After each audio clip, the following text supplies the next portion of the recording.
మీ అందరికీ నా శుభవందనం తెలియచేస్తున్నాను.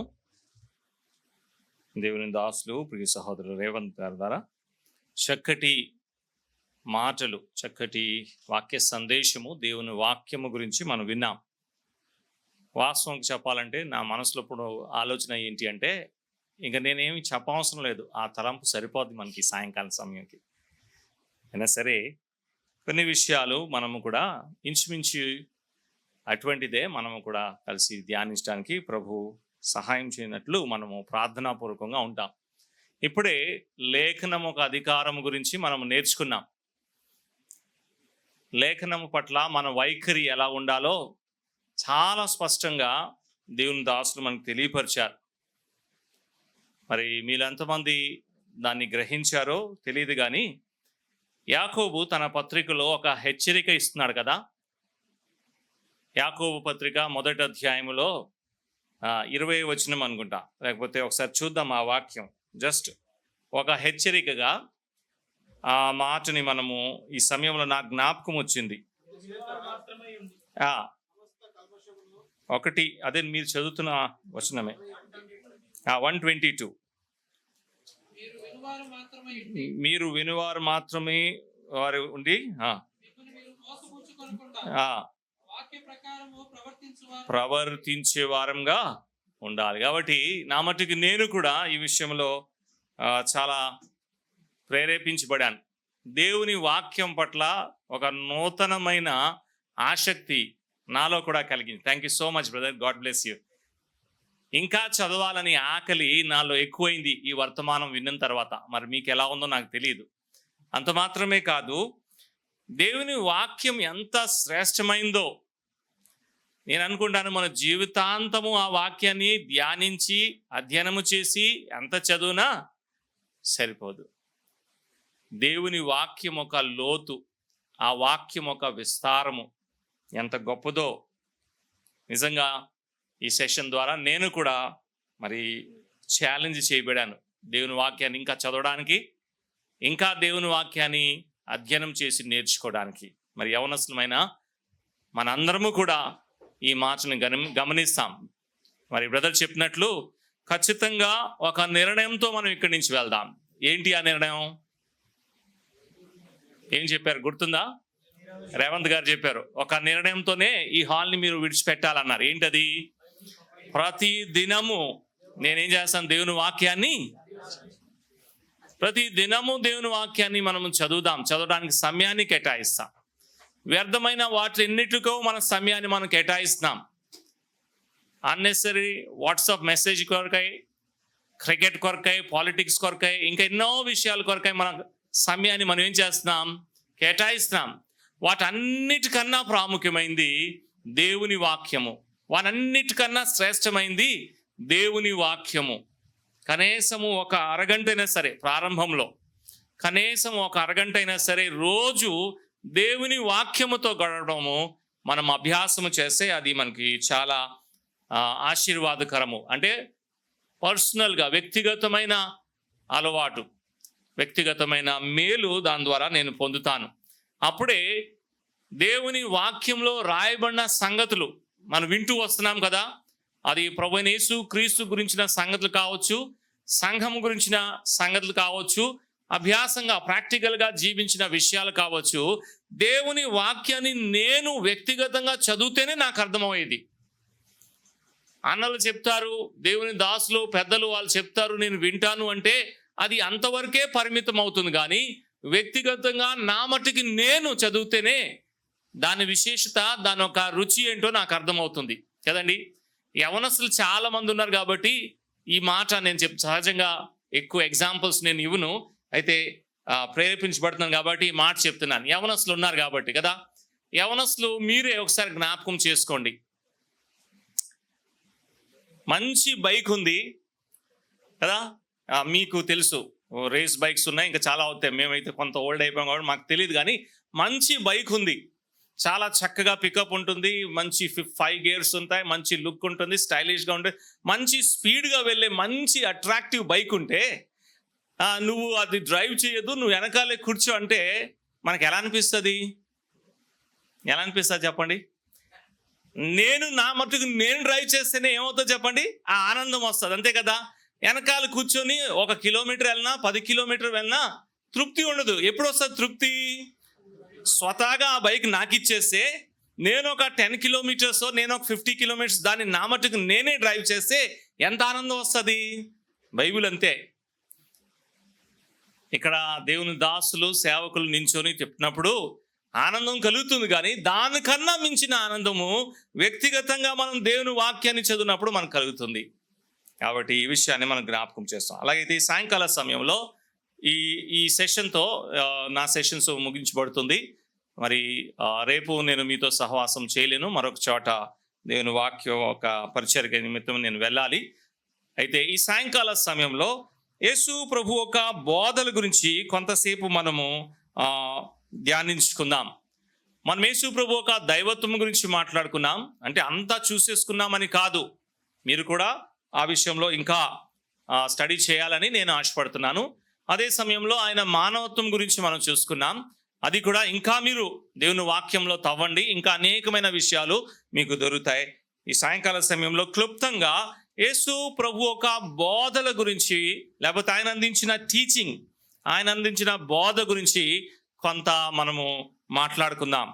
మనందరం కూడా ప్రభుని ప్రేమించి ప్రభుని వెంబడించే వారంగా ఇక్కడ ఉన్నాం. చాలామంది యవనస్తుల్ని మేము పర్సనల్గా వ్యక్తిగతంగా మేము ఎరుగుదాం కాబట్టి వారి గురించి సాక్ష్యం నేను చెప్పగలను. వారు ప్రభుని ప్రేమించి ప్రభుని వెంబడించే వారుగా ఉన్నారు. మంచిదే, చాలా సంతోషం. యవన ప్రాయంలో ప్రభు మనల్ని దర్శించాడు. యవన ప్రాయంలో యేసు ప్రభు ఒక సువార్తని నువ్వు వినగలిగావు, నేను వినగలిగాను.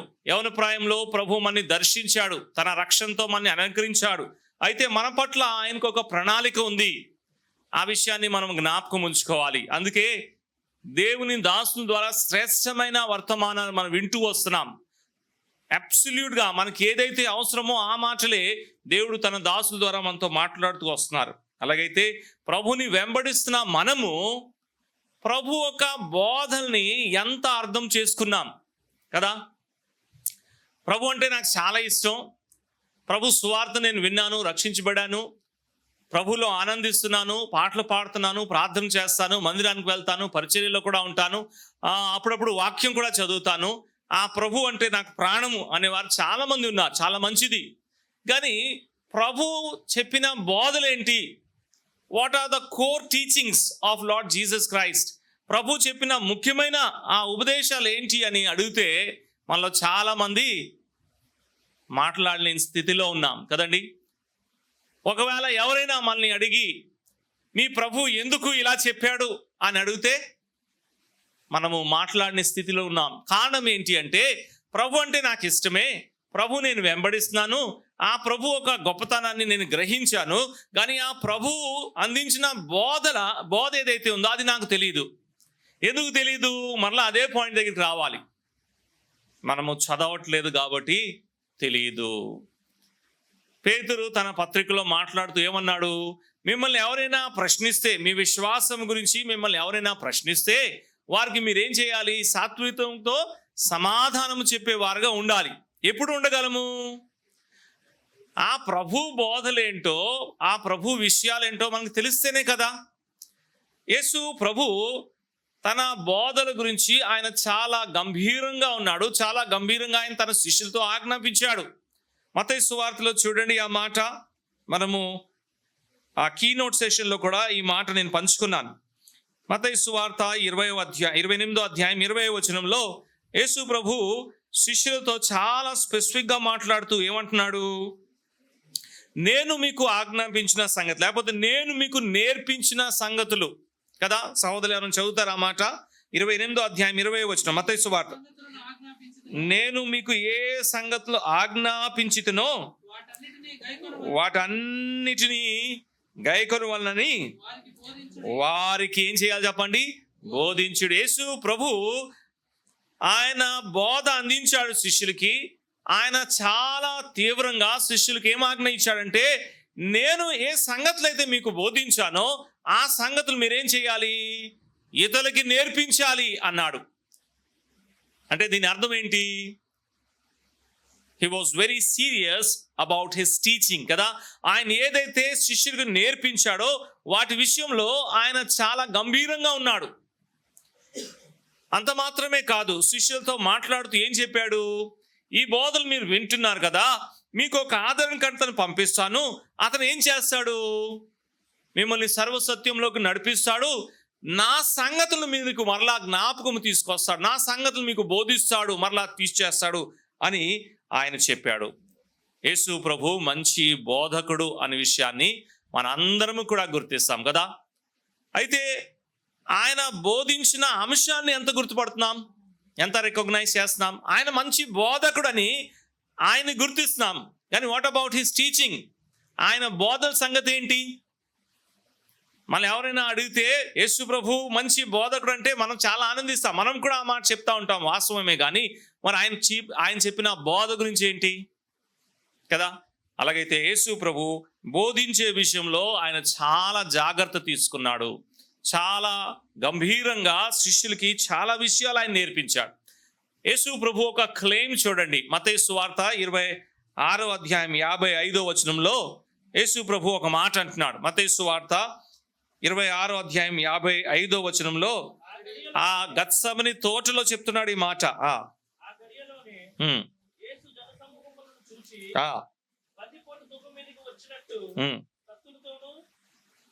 చదవండి. నేను అనుదినము దేవాలయంలో కూర్చొని బోధించినప్పుడు అన్నాడు కదా. ఐ వాజ్ టీచింగ్ డైలీ అన్నాడు. అంటే ప్రతి దినము ఆయన ఏం చేశాడు చెప్పండి, బోధించాడు. ప్రతి దినము ఆయన బోధించేవాడుగా కనబడుతున్నాడు. ప్రతి సందర్భంలో ఆయన శిష్యులకి బోధించేవాడుగా ఉన్నాడు. అందుకే లూకా అపోస్తల కార్యగ్రంథం 1వ అధ్యాయంలో చెప్పాడు కదా, ఆయన బోధించుటకును తర్వాత ఆయన చేయుటకును అన్నాడు. యేసు ప్రభు ఒక గుర్తింపు, యేసు ప్రభుని ఎలాగా మనం గుర్తించగలము ఇంకా మరొక కోణంలో అయితే, ఆయన బోధకుడు, ఆయన బోధించేవాడు. ఆయన బోధలు కూడా చాలా ప్రత్యేకమైనది. యోహాను సువార్త 3వ అధ్యాయంలో ఒక వ్యక్తి వచ్చాడు, ఆయన పేరు నికోదెము. ఆ నికోదెమైన వ్యక్తి ఏం గుర్తించాడు చూడండి. యోహాను సువార్త 3వ అధ్యాయము 1-2 వచనాలు చూద్దాం. ఏమంటున్నాడు? యేసు ప్రభుని చూస్తూ, యేసు ప్రభుని కలుస్తూ ఆయన యేసు ప్రభుని మంచి బోధకుడుగా గుర్తిస్తున్నాడు. ఏమన్నాడు? బోధకుడా అని సంబోధిస్తూ బోధకుడా అన్నాడు. నీవు దేవుని యొద్ద నుంచి వచ్చిన బోధకుడు అంటున్నాడు కదండి. యేసు ప్రభుని ఇదిగో మరొక బోధకుడు, నీవు దేవుని యొద్ద నుంచి వచ్చిన బోధకుడు అని గుర్తిస్తున్నాడు కదండి.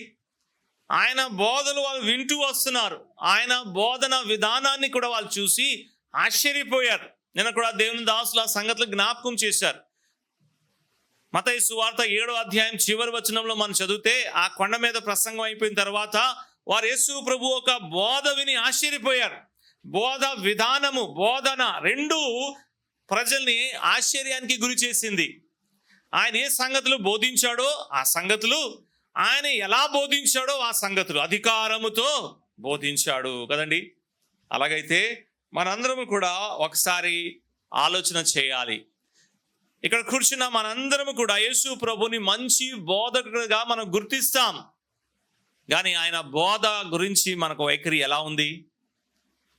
ఆయన మంచి బోధకుడు వాస్తవమే, కానీ ఆయన బోధ గురించి నీ వైఖరి, నా వైఖరి ఎలా ఉంది? ఆయన బోధని మనం ఎంత అర్థం చేసుకున్నాం? ఆయన బోధని మనం ఎంత అనుసరించే వారుగా ఉంటున్నాం కదండి. ఆయన బోధల్ని మనము అనుసరించాలి. గైకొనుట అన్నాడు. ఏం నేర్పించమన్నాడు? గైకొను. చాలాసార్లు మనం ఏం చేస్తాము, ఇదొకటి కూడా మనకు ఉంది, మనము ప్రభు బోధల్ని ప్రశంసించేవారుగా ఉన్నాం, కానీ ఆచరించేవారుగా లేము. ఉదాహరణకి ఇటువంటి కూడికలు వచ్చినప్పుడు కూడా మనము చాలాసార్లు ప్రసంగాల్ని విని ప్రసంగాన్ని ప్రశంసిస్తాం, చాలా మంచి సంగతులు అని చెప్తాం, కానీ వాట్ అబౌట్ ది ప్రాక్టీస్, ఆచరణ విషయంలో ఏంటి? చాలాసార్లు ప్రభు బోధల్ని వ్యక్తిగతంగా మనము ఇష్టపడి ప్రశంసించే వారుగా ఉంటాం, అయితే దాంట్లో ప్రభు సంతోషించడు. ఏం చేయాలి? దాన్ని అనుసరించాలి. చాలా మంది లేఖనంలో మనకు కనబడుతున్నారు. ప్రభు బోధల్ని ప్రశంసించాడు కదా. ఒక వ్యక్తి లేచి, బోధకుడా నువ్వు మంచిగా సమాధానం ఇచ్చావు అన్నాడు, నువ్వు చాలా బాగా మాట్లాడావు అన్నాడు కదా. హి వాజ్ ఎ స్క్రైబ్. ఆ శాస్త్రీయుడు లేచి, నువ్వు చాలా చక్కటి మాటలు చెప్పావు, దేవుని మొట్టమొదటి ఆజ్ఞ ఏంటో, గొప్ప ఆజ్ఞ ఏంటో, దేవుడు మన దగ్గర నుంచి ఏం కోరుకుంటున్నావు నువ్వు చెప్పావు, చాలా మంచిది అని ప్రశంసిస్తూ ప్రభువుని అడిగాడు, నా పొరుగువాడు ఎవడు అని. అప్పుడు ప్రభు కూడా తనకి జవాబిస్తూ ఒక దృష్టాంతము చెప్పాడు. అవన్నీ ఇప్పుడు చూడడానికి సమయం లేదు, మనందరికీ తెలుసు. మంచి సమరుడి ఒక దృష్టాంతము చెప్పాడు. ఆ మంచి సమరుడి ఒక దృష్టాంతం చెప్పిన తర్వాత ప్రభు మరలా ప్రశ్న ఇచ్చాడు. అక్కడికి వస్తాం చూడండి, లూకా సువార్త 10వ అధ్యాయంకి వస్తాం. అక్కడ యేసు ప్రభు చెప్తున్న మాట, ఎందుకంటే అది ఆయన బోధతో సంబంధించిన మాట. ఆయన ఒక బోధ చేశాడు, లేకపోతే ఆయన ఒక విషయాన్ని తెలియపరిచాడు. ఏంటి ఆ విషయం అంటే, మన పొరుగువాన్ని మనం ప్రేమించే వారంగా ఉండాలి, దేవుడు మన దగ్గర నుంచి ఇది కోరుకుంటున్నాడు అనే విషయాన్ని చాలా స్పష్టంగా చెప్పాడు. దృష్టాంతము చెప్పి మరి చెప్పాడు. అయితే 37వ వచనం, నీవును వెళ్ళి ఏం చేయాలి, అలాగనే చేయి అన్నాడు. ప్రశంసిస్తే సరిపోదు కానీ అలాగనే చేయాలి. ప్రభు ఆశ, ప్రభు ఆజ్ఞ అది. నువ్వు వెళ్ళి ఏం చేయాలి, అలాగనే చేయి అన్నాడు. ప్రభు బోధ అయితే విన్నాడు, అప్రిషియేట్ చేశాడు. అయితే ప్రభు అంటున్నాడు అది సరిపోదు, ఏం చేయాలి, నీవును వెళ్ళి అలాగనే చేయు. అంటే ఎలాగనే చెయ్యి, ఆయన ఏదైతే చెప్పాడో, ఆయన ఏదైతే బోధించాడో, ప్రేమించే విషయంలో ఆయన ఏదైతే తెలియపరిచాడో, యేసు ప్రభు ఆశ ఏంటంటే, ఇప్పుడు ఈ వ్యక్తి గ్రహించాడు కదా, అప్రిషియేట్ చేశాడు కదా, అయితే మరొక స్టెప్ ముందుకు వేసి ఏం చేయాలి అంటే అలాగనే చేయాలి. ఇప్పుడు మనం పరీక్షించుకుందాం. ఎన్నోసార్లు ప్రభు నేరుగా మనతో మాట్లాడేవాడుగా ఉన్నాడు, అన్న లేఖనము ద్వారా ఆయన మనతో మాట్లాడేవాడుగా ఉన్నాడని మనం వింటూ వస్తున్నాం. చాలాసార్లు ప్రభు లేఖనం ద్వారా అనేకమైన సంగతులు మనకు తెలియపరిచేవాడుగా ఉన్నాడు, తన చిత్తాన్ని బయలుపరిచేవాడుగా ఉన్నాడు. మన దగ్గర నుంచి ఆయన ఏం ఆశిస్తున్నాడో అవన్నీ కూడా మనకి తన పరిశుద్ధాత్మ ద్వారా తెలియపరిచేవాడుగా ఉన్నాడు. ఇలాగనే చేయని చెప్పేవాడుగా ఉన్నాడు. అయితే ఎంతమంది మనం చేస్తున్నాం? ఆ భాగము అక్కడి నుంచి ముగించబడుతుంది, మనకి కారణం ఏమి తెలీదు. అయితే ఆయన వెళ్ళి అలాగనే చేసెను అనే మాట అక్కడ మనం చదవము కదా. ఒకవేళ చేసి ఉంటే, నేను అనుకుంటున్నాను, ఒకవేళ చేసి ఉంటే బహుశా పరిశుద్ధాత్మ దేవుడు అక్కడ రాయించి ఉంటాడేమో కదా. ఎందుకంటే మత్తయి సువార్తలో చూడండి, ఒక మాట మనం చదువుదాం. అంటే నా ఆలోచన, ఆ వ్యక్తి నిజంగా వెళ్ళి అలా చేసి ఉంటే, ఆయన వెళ్ళి అలాగనే చేసిను అనే మాట బహుశా రాయబడి ఉండేదేమో. మత్తయి సువార్త 21వ అధ్యాయంలో 6వ వచనాన్ని చూద్దాం. చూడండి, మత్తయి సువార్త 21వ అధ్యాయం 6వ వచనం. శిష్యులు వెళ్ళి యేసు తనకు ఆజ్ఞాపించిన ప్రకారము చేసి, కదండి. అంటే ప్రభు చెప్పాడు, శిష్యులు ఏం చేశారు, అలాగనే చేశారు కాబట్టి వాక్యములో లిఖితపూర్వకంగా మనం దాన్ని చదువుతున్నాం. మార్క్స్ సువార్త 5వ అధ్యాయంలో కూడా తీసి చదవవసరం లేదు, కానీ ఆ వ్యక్తికి ప్రభు అన్నాడు, నీవు నీ ఇంటికి వెళ్ళి నీ ఇంటి వారికి, నీ స్నేహితులకి ప్రభు నీ పట్ల చేసిన గొప్ప కార్యం చెప్పు అంటే ఆయన 10 పట్టణాల్లో వెళ్ళి ఆయన చెప్పాడు. అలాగైతే మనమందరము కూడా ఈ సాయంకాల సమయంలో ఆలోచన చేయాలి. ఎన్నోసార్లు దేవుడు తన లేఖన భాగము ద్వారా మనతో మాట్లాడాడు, ఎన్నో సంగతులు మనకి తెలియపరిచాడు. నీవు ఇది చేయని ఖచ్చితంగా మనతోనే మాట్లాడాడు.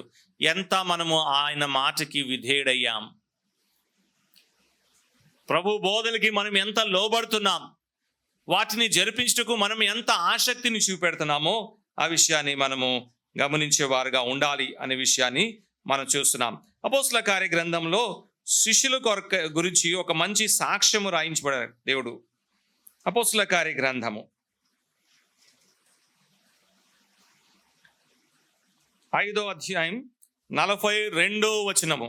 అపోస్తల కార్య గ్రంథము 5వ అధ్యాయము 42వ వచనమా. ప్రతి దినము దేవాలయంలోను మానక బోధించుచు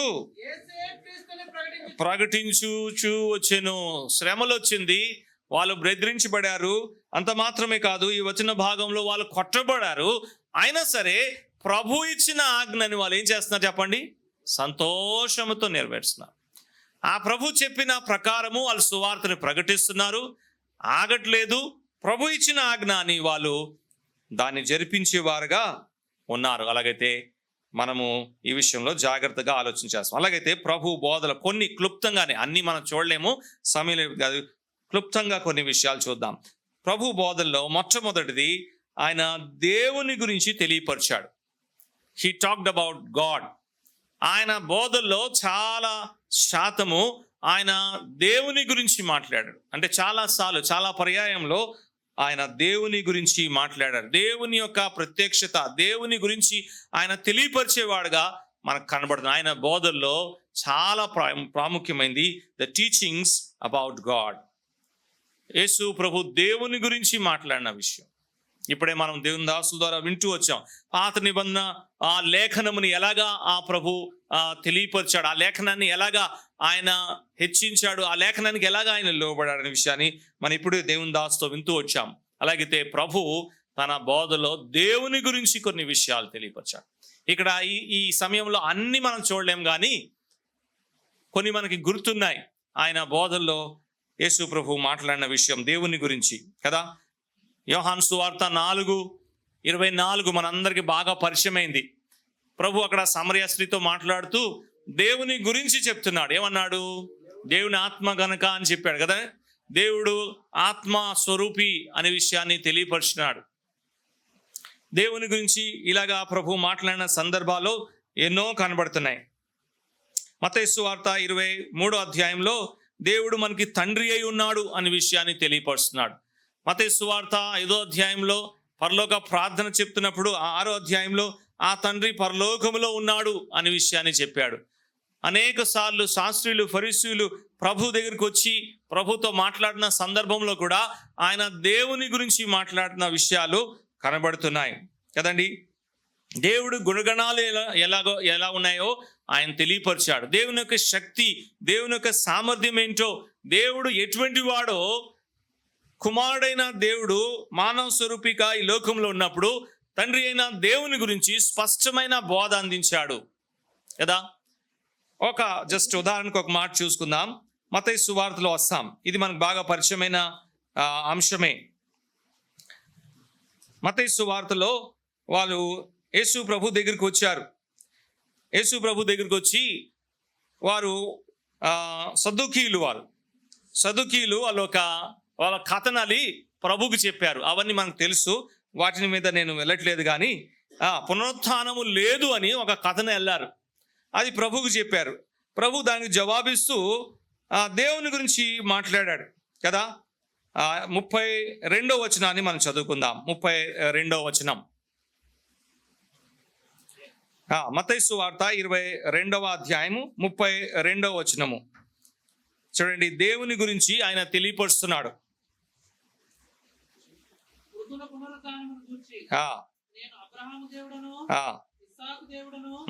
యాకోబు దేవుడనై ఉన్నానని దేవుడు మీతో చెప్పిన మాట మీరు చదవలేదా?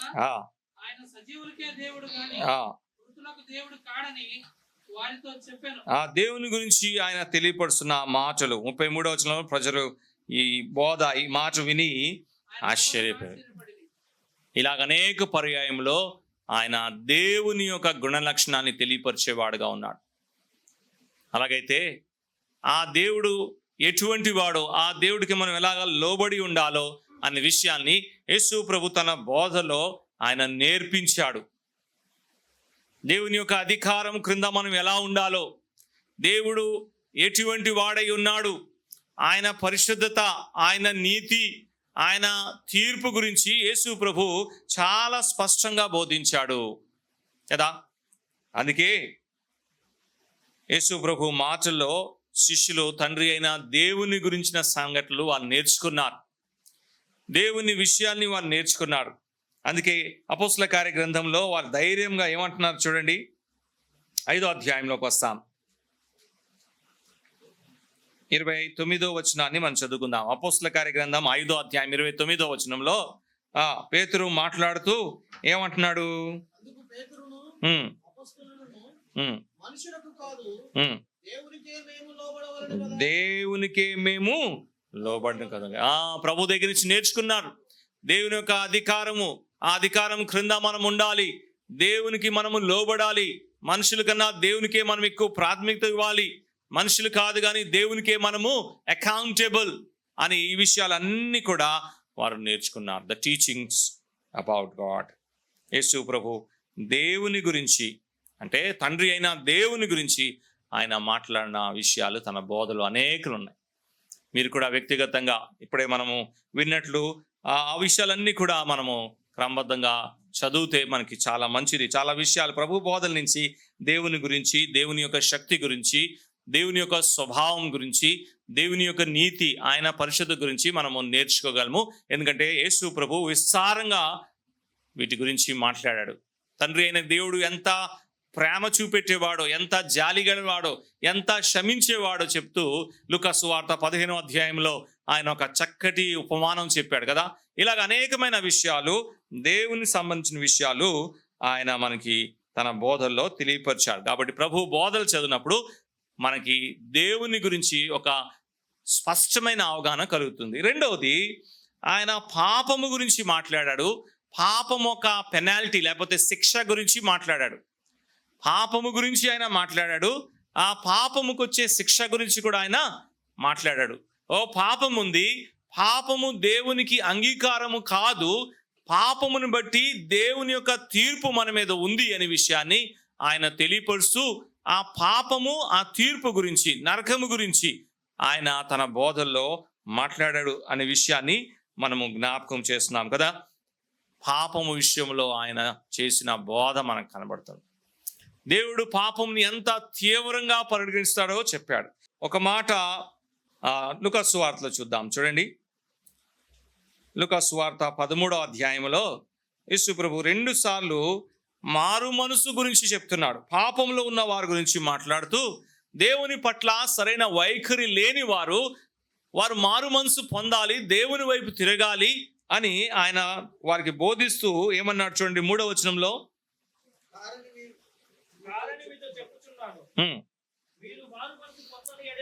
మీరు మారు మనసు పొందని ఎడల మీరందరూ ఏమవుతారు చెప్పండి? నశిస్తారు అంటున్నాడు. మారు మనసు ఒక అవసరత చెప్పాడు ఆయన బోధ ప్రారంభమే మారు మనసు పొందుడి అన్నాడు. దేవుని వైపు తిరగాలి. పాపంలో ఉన్న ప్రతి వ్యక్తి కూడా దేవుని దగ్గరికి రావాలి, దేవుని యొక్క క్షమాపణ పొందాలి, పాపం పట్ల తన వైఖరిని మార్చుకోవాలి, మారు మనసు పొందాలి. ఒకవేళ లేకపోతే ఏమవుతాడన్నారు? మీరందరూ 5వ వచనం కూడా చూడండి, 2 సార్లు ఆ వచన భాగంలో ప్రభు అదే మాట మాట్లాడుతున్నాడు. మీరందరూ నశిస్తారు అన్నారు. అందుకే దేవుడు తన కుమారుని లోకమును పంపించాడు అని చెప్పాడు. దేవుడు ఇదిగో సమాధానం కొరకై లోకముని తన కుమారుని ద్వారా సమాధానం పరుచుటకే దేవుడు తన కుమారుని లోకంలో పంపించాడు అన్నాడు. ఆ కుమారునియందు విశ్వసించేవాడు నిత్య జీవం గలవాడు. ఆ కుమారునియందు ఎవరైతే విశ్వాసం ఉంచడో వారి మీద తీర్పు, దేవుని యొక్క దండన లేకపోతే శిక్ష నిలిచి ఉంది అని చెప్తున్నాడు.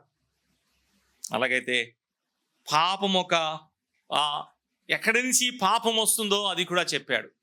పాపం ఒక సోర్స్ లేకపోతే ఒరిజిన్ ఎక్కడుందో అది చెప్పాడు ఆయన తన బోధలో కదా. యోహాను సువార్తలో మాట్లాడుతూ సాతాన్ దగ్గర నుంచే, సాతాన్ ఒక భ్రమ, సాతాన్ ఒక డిసెప్షన్ దగ్గర నుంచి ఇదిగో పాపం వచ్చింది అని ఆయన తెలియపరిచేవాడు కొన్నాడు. సాతాను మొదటి నుంచి అబద్ధికుడు, మొదటి నుంచే హంతకుడు. ఆయన ఎలాగా పాపంని, దుష్క్రముల్ని చేయించేవాడుగా ఉన్నాడో ఆయన చెప్తున్నాడు. ఆ పాపంకి ఎటువంటి శిక్ష వస్తుందో అని చెప్పాడు కదా. 8వ అధ్యాయం చూడండి, యోహాను సువార్త 8వ అధ్యాయంలో ఒక మాట చదువుదాం. యోహాను సువార్త 8వ అధ్యాయం 44 చదువుదాం ఒకసారి. ప్రభు ఏం మాట్లాడుతున్నాడో. రైట్. మీరు మీ తండ్రి యొక్క అపవాది సంబంధులు, మీ తండ్రి దురాశను నెరవేర్చుకోరుచున్నారు.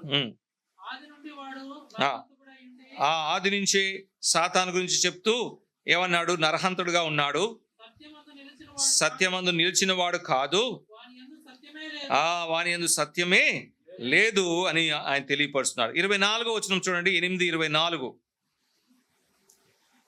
కాగా మీ పాపములలో మీ పాపముల నుండి మీరు చనిపోవుదురని మీతో చెప్పి తిని నేను ఆయననని మీరు విశ్వసించని యెడల మీరు మీ పాపములోనే ఉండి చనిపోతారు. మీరు మీ పాపంలోనే ఉండి చనిపోతారు. నేనే వెళ్ళే చోటకి ఆ తండ్రి దగ్గరికి మీరు రాలేరు. పాపముని బట్టి తండ్రి నుంచి మీరు దూరం అవుతున్నారు అనే విషయాన్ని ఆయన తెలియపరిచాడు. మనిషి హృదయంలో ఎటువంటి పాపం ఉందో ఆ హృదయంని స్కాన్ చేసి ఆ పాపముని కూడా బయట ఆయన తీసుకొచ్చాడు. మనందరికి బాగా పరిచయమైన వచ్చిన భాగమే మార్కు సువార్త 7వ అధ్యాయంలో యేసు ప్రభు మనిషి హృదయంలో నుంచి బయలుపరిచే విషయాలు తెలియపరిచాడు కదా. అబద్ధము, మోసము, నరహత్య, వ్యభిచారము, ఇవన్నీ కూడా దురాలోచన, ఇవన్నీ కూడా మనిషి హృదయం నుంచే వస్తుంది అనే విషయాన్ని ఆయన తెలియపరిచాడు. ఆయన పాపము గురించి, పాపముకు వచ్చే జీతము మరణము గురించి, దేవుని యొక్క తీర్పు శిక్ష గురించి తన బోధలో ఆయన మాట్లాడాడు. కాబట్టి ఇప్పుడు మనము ఆలోచన చేయవలసిన విషయం ఏంటి అంటే, ప్రభువుని మనం వెంబడిస్తున్న మనము పాపము గురించి ఆయన ఏం మాట్లాడారో ఆ విషయాన్ని మనం ఎంత గంభీరంగా మనం తీసుకుంటున్నామో. ప్రభు పాపం గురించి చాలా గంభీరంగా మాట్లాడారు. పాపం గురించి వచ్చే శిక్ష, మరణము, దేవుని నుంచి నిత్య దూరమైపోవడం విషయాన్ని ఆయన మాట్లాడారు కదా. ఆ ప్రభుని వెంబడిస్తున్న నేను పాపంని ఎలా జరిపించగలను, పాపంని నేను ఎలా ప్రేమించగలను, పాపం గురించి ఆయన ఏం చెప్పాడో నేను ఎప్పుడు జ్ఞాపకం ఉంచుకోవాలి. మూడవది, కేవలం పాపం గురించి మాట్లాడాడు అంత మాత్రమే కాదు, పాప విమోచన గురించి ఆయన మాట్లాడాడు. రక్షణ గురించి ఆయన బోధల్లో ఆయన విస్తారంగా మాట్లాడు. ఎలాగా ఈ పాపము నుంచి రక్షించబడతాం, ఎలాగా మనము విమోచన పొందుతాం, ఎలాగా దేవుని దగ్గరికి మనం వెళ్ళగలమో ఆయన చాలా విస్తారంగా తన బోధల్లో ఆయన మాట్లాడాడు. అసలు ఆయన ఎందుకు ఈ లోకంలో వచ్చాడో ఆ విషయాన్ని తెలియపరుస్తూ మానవ జాతి యొక్క రక్షణ కొరకై దేవుని యొక్క సంకల్పం ఏంటో తెలియపరిచాడు కదా. మనిషి కుమారుడు ఎందుకు ఈ లోకంలో వచ్చాడు అనే స్టేట్మెంట్ చదివితే అన్ని చోట్ల మనకేం కలుగుతుంది? ఏం చదువుతున్నాం? ఆయన ఎందుకు ఈ లోకంలో వచ్చాడంటే రక్షించుటకు వచ్చాడు. మనిషి కుమారుడు నశించిపోయి దాన్ని వెతికి రక్షించుటకు వచ్చాడు అన్నాడు. గొర్రెలకు జీవం కలుగుటకు, అది సమృద్ధి అయిన జీవం కలుగుటకు నేను వచ్చాను అని చెప్తున్నాడు. పాపుల్ని నేను పిలువచ్చి తిని అని చెప్తున్నాడు. అనే సందర్భాల్లో విమోచన మార్గము దేవుడు ఏర్పరిచిన ఆ మార్గము, ఆయనే ఆ మార్గము, ఆ రక్షణ ప్రణాళికని ఆయన తన బోధల్లో తెలియపరిచాడు. అదండి యోహాను 3:16 యేసు ప్రభువే చెప్పాడు. నికోదేముతో మాట్లాడుతూ ఆయనే తన నోటితో ఆ చక్కటి సువార్త వర్తమానము క్లుప్తంగా ఆయన తెలియపరిచాడు. దేవుడు లోకాన్ని ఎంతో ప్రేమించి తన అదీ కుమారుని ఎందుకు పంపించాడు? ఎవరైతే ఆయన యందు విశ్వాసం ఉంచుతారో వారు నశింపక నిత్య జీవము పొందినట్లు అన్నాడు. అంటే కేవలము పాపము గురించి మాట్లాడారు అంత మాత్రమే కాదు, పాపంకి వచ్చే శిక్ష, మరణం గురించి మాట్లాడారు అంత మాత్రమే కాదు, ఈ పాపము నుంచి ఎలాగా పరిష్కారము పొందగలమో, తండ్రి అయిన దేవుడు ఎలాగా రక్షణ మార్గాన్ని సిద్ధపరిచాడో ఆ రక్షణ మార్గాన్ని ఆయన తెలియపరిచాడు అనే విషయాన్ని మనం జ్ఞాపకం చేసుకున్నాం. ఊరికనే ఒక వచనాన్ని చదువుదాం చూడండి. యోహాను సువార్త 6వ అధ్యాయం 29వ వచనాన్ని చదువుకుందాం. యోహాను సువార్త 6వ అధ్యాయం 29వ వచనాన్ని మనం చదువుకుందాం.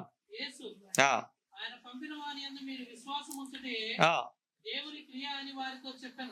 దేవుని క్రియ లేకపోతే దేవుని కార్యం ఏంటంటే ఎవరినైతే దేవుడు పంపాడో ఆయనందు విశ్వాసం ఉంచుట అనే మాటని మనము చూస్తున్నాం. అదే అధ్యాయంలో 47వ వచనాన్ని ఏం చెప్తున్నాడు చూడండి. 47వ వచనంలో విశ్వసించేవాడే నిత్య జీవము గలవాడు. దేవుడు ఆయన సంకల్పం ఏంటో తెలియపరిచాడు. దేవుని ఏం కోరుకుంటున్నాడో చెప్పాడు. దేవుడు ఎలాగా పరిష్కార మార్గాన్ని సిద్ధపరిచాడో చెప్పాడు. అది ఎవరు అంటే ప్రభుని యేసుక్రీస్తు. అయితే 47వ వచనంలో ఆయన యందు విశ్వాసం ఉంచాలి. 17వ అధ్యాయం 3వ వచనంలో కూడా దేవుని ఈ చిత్తాన్ని ఆయన బయలుపరిచాడు తన ప్రార్థనలో కదా. యోహాను సువార్త 13వ అధ్యాయము 3వ వచనంలో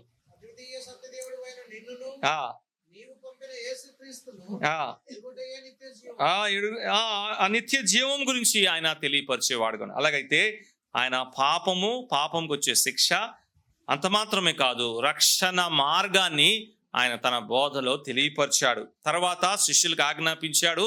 ఆ మార్గము ఎలాగా ఆయన సిద్ధపరిచి ఉన్నాడో శిష్యులు ఆ మార్గాన్ని లేకపోతే ఆ రక్షణ సందేశాన్ని వాళ్ళు ప్రకటించేవారుగా ఉండాలని చెప్పాడు. లూకా సువార్త 24వ అధ్యాయం 47వ వచనంలో ఆయన పేరటనే మారు మనసు పాప క్షమాపణ ప్రకటించబడుతున్నది రాయబడి ఉన్నది, ఇందుకు మీరు సాక్షులు, మీరు ప్రకటించాలని యేసు ప్రభు తన శిష్యులకి ఆజ్ఞాపించాడు. అలాగైతే రక్షణ మార్గమును ఆయన తన బోధలో తెలియపరిచాడు. 4వది, ఆయన తన బోధలో విస్తారంగా నరకము గురించి మాట్లాడాడు. పరలోకం గురించి ఆయన మాట్లాడాడు, అదే సమయంలో ఆయన నరకము గురించి కూడా ఆయన బోధలో నరకము ఒక పరిస్థితి, నరకము ఎలా ఉంటుందో ఆయన స్పష్టంగా చిత్రీకరించి అందించాడు. అంటే ఎందుకు యేసు ప్రభు అంత శ్రద్ధ తీసుకున్నాడంటే నరకము అనేది ఒక వాస్తవము, ఇట్స్ ఏ రియాలిటీ. పరలోకము ఎలాగైతే ఒక వాస్తవమో అలాగే నరకము కూడా ఒక వాస్తవము అని ఆయన తన బోధల ద్వారా తెలియపరిచాడు. అంటే ఈ విషయాలు మనము యేసు ప్రభు బోధల్లో మనం చూడగలము. అనేక సార్లు ఆయన నరకము గురించి చెప్పాడు. మనకు బాగా పరిచయమైన వచన భాగము కదా, ధనవంతుడు లాజరు కథ. ధనవంతుడు లాజరు కథలో ఆ ధనవంతుడు భయంకరమైన పాతాళంలో ఎంత శిక్ష, ఎంత వేదన అనుభవిస్తూ కనబడుతున్నాడో యేసు ప్రభు దాన్ని వివరిస్తూ చెప్పాడు. అక్కడికి వెళ్ళిన తర్వాత అతని హృదయంలో ఎటువంటి ఆలోచన ఉందో, ఎంత పశ్చాత్తాపము, ఎంత బాధ ఉందో యేసు ప్రభు దాన్ని బయటికి తీసుకొచ్చాడు. ఆయన బోధల్లో చాలాసార్లు ఆయన నరకము గురించి మాట్లాడు. కారణం ఏంటంటే వార్న్ చేస్తున్నాడు, ఇట్స్ ఎ రియాలిటీ అని. ఎవరు కూడా నరకం విషయంలో, పాపం విషయంలో అశ్రద్ధగా ఉండటకు వీల్లేదు. యేసు ప్రభు ఒక బోధలో ఆయన ఈ విషయాన్ని తెలియపరిచాడు. 4వది, ఆయన నరకము గురించి, పరలోకము గురించి ఆయన చాలా విస్తారంగా మాట్లాడాడు అనే విషయాన్ని మనం జ్ఞాపకం చేసుకుందాం. 5వది, ఆయన క్షమించుట అనే అంశం మీద ఆయన చాలా తన బోధన అందించాడు. మనం ఒకరినొకరు క్షమించేవారుగా ఉండాలి అనే విషయాన్ని ఆయన తెలియపరిచాడు. క్షమాపణ అనేది దేవుని యొక్క గుణ లక్షణము. దేవుడు క్షమించేవాడు, దేవుడు ప్రేమించేవాడు. కాబట్టి ఆ దేవుని బిడ్డలుగా మనము కూడా క్షమించేవారుగా ఉండాలని ప్రభు తన బోధల్లో అందించాడు. నీ సహోదరుని క్షమించాలి కదా. పేతురు వచ్చి యేసు ప్రభుని అడిగాడు, ప్రభువా ఎన్నిసార్లు నేను నా సహోదరుని క్షమించాలి అని అడిగాడు. 7 మార్లా అని అడిగాడు కదా. అప్పుడు యేసు ప్రభు ఏమని చెప్పాడు? 7కి 70 మార్లు అని చెప్పాడు కదా. 7 into 70 కదా, 7 to the power of 70. అలాగైతే విస్తారంగా క్షమించే అంశం ఆయన చెప్తున్నాడు. అదే సమయంలో శత్రువుల్ని ప్రేమించుట అనే అంశం కూడా ఆయన చెప్పాడు. శత్రువుల్ని ప్రేమించాలి, నీ శత్రువుల్ని, నిన్ను హింసించే వారి కొరకే ప్రార్థన చేయాలి. ఇంకా అనేకులు ఉన్నాయి. ఆ కొండ మీద ప్రసంగం చదివితే అనేకమైన విషయాలు మనకు. ఇవన్నీ కూడా యేసు ప్రభు ఒక బోధ. అంటే ప్రాముఖ్యమైనది, ఆ ప్రభుని వెంబడిస్తున్నా నేను, ఆ ప్రభు ఒక బోధని నా జీవితంలో నేను ఎంత అనుసరిస్తున్నాను, నా జీవితంలో ఆ బోధ ప్రభావం ఏదైనా కనబడుతుందా, ఆ బోధ ఒక ప్రభావం నా జీవితంలో కనబడితే నేను ప్రభు చెప్పిన ప్రకారంగా జీవించేవాడుగా ఉంటాను. అది ప్రేమించే విషయం కావచ్చు, అది క్షమించే విషయం కావచ్చు, అది దేవుని గురించిన సంగతులు కావచ్చు, అది పాపం విషయంలో కావచ్చు. ప్రభు బోధలు నాకు అర్థమవుతే అవన్నీ కూడా నా జీవితాన్ని ఏం చేస్తాయి? ప్రభావితం చేస్తాయి అనే విషయాన్ని మనం జ్ఞాపకం చేస్తాం. అంత మాత్రమే కాకుండా 7వది, చివరిది, పరిశుద్ధ జీవితం గురించి ఆయన చెప్పాడు. మనం పరిశుద్ధంగా జీవించే వారుగా ఉండాలి చెప్పాడు. ఆత్మీయమైన పరిశుద్ధత గురించి చెప్పాడు, నైతికమైన పరిశుద్ధత గురించి చెప్పాడు, అలాగే శారీరకమైన పరిశుద్ధత గురించి చెప్పాడు. పరిశుద్ధమైన జీవితం ఎంత ప్రాముఖ్యమైందో ఆయన జీవించి చూపెట్టాడు. అందుకే ఆ ప్రభు బోధలు మనం అర్థం చేస్తే మనము కూడా ఆత్మీయమైన పరిశుద్ధతలో ఉంటాం, నైతికమైన పరిశుద్ధత మనము కూడా పాటిస్తాం, ఆ శారీరకమైన పరిశుద్ధతలో మనము కూడా ఉంటామనే విషయాన్ని మనం జ్ఞాపకం చేసుకున్నాం. ప్రభుని వెంబడించే వారంగా ప్రభు బోధల్ని మనం అర్థం చేసుకోవాలి. మొట్టమొదటిగా ఆ బోధలో ప్రభు ఏం చెప్పాడో అర్థం చేసుకోవాలి. చెప్పిన విషయాన్ని మన జీవితంలో మనం అనుసరించాలి. అప్పుడు ఆ బోధ ఒక ఆశీర్వాదము వ్యక్తిగతంగా మన జీవితంలో పొందేవారుగా మనం ఉంటాం. అలాగే ప్రియ యవనస్తులారా, సహోదరులారా, ప్రభుని ప్రేమిస్తూ ప్రభు బోధల్ని ప్రేమిస్తూ, ఆ ప్రభు వాక్యంలో అనుదినము ప్రభు చెప్పిన మాటల్ని మనం గ్రహిస్తూ, చదువుతూ, ధ్యానిస్తూ, దాన్ని కంఠస్థపడుతూ, దాన్ని అనుసరించి మనం జీవిస్తూ, మన జీవితాన్ని ప్రభు మాట మీద మనం కట్టుకుందాం. కొండ మీద ప్రసంగాన్ని యేసు ప్రభు ఎలా ముగించాడు? ఒక దృష్టాంతం చెప్పాడు. ఆ దృష్టాంతంలో ఏమన్నాడు? 2 వ్యక్తుల గురించి చెప్పాడు. 2 వ్యక్తుల్లో ఒక వ్యక్తి బుద్ధిమంతుడు. ఆయన ఏం చేశాడు చెప్పండి? బుద్ధి గలవాడు. ఆయన ఏం చేశాడు?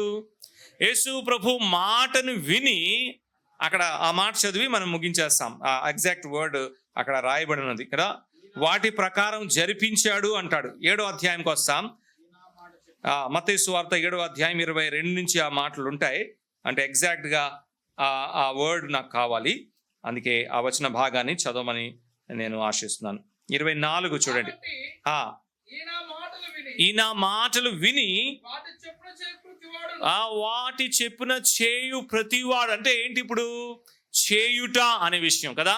అసలు ఆ కొండ మీద ప్రసంగంలో ఈ రేంజ్ అంతా మనకు కనబడుతుంది. తండ్రి అయిన దేవుని గురించి మాట్లాడాడు, పాపము గురించి మాట్లాడాడు, పరిశుద్ధత గురించి మాట్లాడాడు, దేవుని యొక్క ప్రేమ గురించి మాట్లాడాడు. అన్ని కోణంలో మాట్లాడి ఏమంటున్నాడు? నా మాట విని వాటి ప్రకారము చేయువాడు కదా. మనము కూడా ఆయన మాట ప్రకారంగా చేయువారుగా ఉంటే మన జీవితాన్ని మనము కట్టినట్లే, మన ఆత్మీయ జీవితాన్ని మనం కట్టినట్లే. ప్రభులో మనము స్థిరంగా ఉంటాం, ప్రభులో మనం బలంగా ఉంటాం, ప్రభులో మనం దృఢంగా ఉంటాం. ఎన్ని ప్రశ్నలు వచ్చినా, ఎన్ని శోధనలు వచ్చినా, ఎన్ని ఇబ్బందులు వచ్చినా, ఎన్ని వ్యతిరేకతలు వచ్చినా, యేసు ప్రభు మాట ప్రకారము మనం చేసేవారంగా ఉంటే మనము స్థిరముగా ఉంటాం అని ప్రభువే చెప్పాడు. రెండోది 26వ వచనంలో చూడండి. 26వ వచనం. విన్నాడు, మాటలు విన్నాడు, చేయని ప్రతివాడు కూడా. 2 చెప్పేశాడు యేసు ప్రభు. కాబట్టి ఇప్పుడు యేసు ప్రభు మాటలు మనం గంభీరంగా తీసుకోవాలా వద్దా? ప్రభువే కన్క్లూజన్లో ఆ మాట చెప్తున్నాడు. కొండ మీద ప్రసంగం ఒక ముగింపులో ఆ మాట చెప్తున్నాడు. ఈ మాట ప్రకారము మనము యేసు ప్రభు ఒక బోధల్ని ఎంత గంభీరంగా తీసుకోవాలి అంటే, మనము అంటే ప్రభు ఎవరో మనకు తెలుసు, ప్రభు ఒక రక్షణలో మనము ఆనందిస్తున్నాం, రక్షించబడాం, ప్రభుని వెంబడిస్తున్నామని మనం చెప్తున్నాం, సంఘ సహవాసంలో మనం ఉంటున్నాం, ఆయనతో ప్రార్థన చేస్తున్నాం, ఆయన గురించి కీర్తనలు పాడుతున్నాం, ఆయన స్తుతించి ఆరాధిస్తున్నాం. అయితే ఆయన మాటల్ని మనం ఎంత గైకునే వారుగా ఉంటున్నాం. ఈ మాట ప్రకారం ప్రభు మాటల్ని మనం ఎంతో గంభీరంగా తీసుకోవాలి. అలా చేయాలి అంటే మరలా ఎక్కడికి రావాలి? వాక్యం దగ్గరికే రావాలి. ఆ వాక్యంలో ప్రభు ఏం చెప్పాడో ఏం చేయాలి? మనము పరిశీలించి నేర్చుకొని ఒక్కొక్క అంశాన్ని ప్రభు మనకి బోధించిన విషయాన్ని గట్టిగా పట్టుకొని వాటి ప్రకారం మనము జరిపించేవారుగా ఉండాలి. అయితే జ్ఞాపకం ఉంచుకుందాం, ప్రభు బోధల్ని మనము ప్రేమిస్తాం, ప్రభు బోధల్ని అర్థం చేసుకుందాం. ఆ బోధల్ని మనము అర్థం చేసుకొని అనుసరించి ఇతరుల్ని కూడా మనం ఏం చేస్తాం? వాటిని బోధించే వారుగా ఉంటాం. అలా చేయుటకు ప్రభు మనందరికీ సహాయం చేయను గాక. ప్రభు ఈ మాటల ద్వారా మనం దీవించును గాక.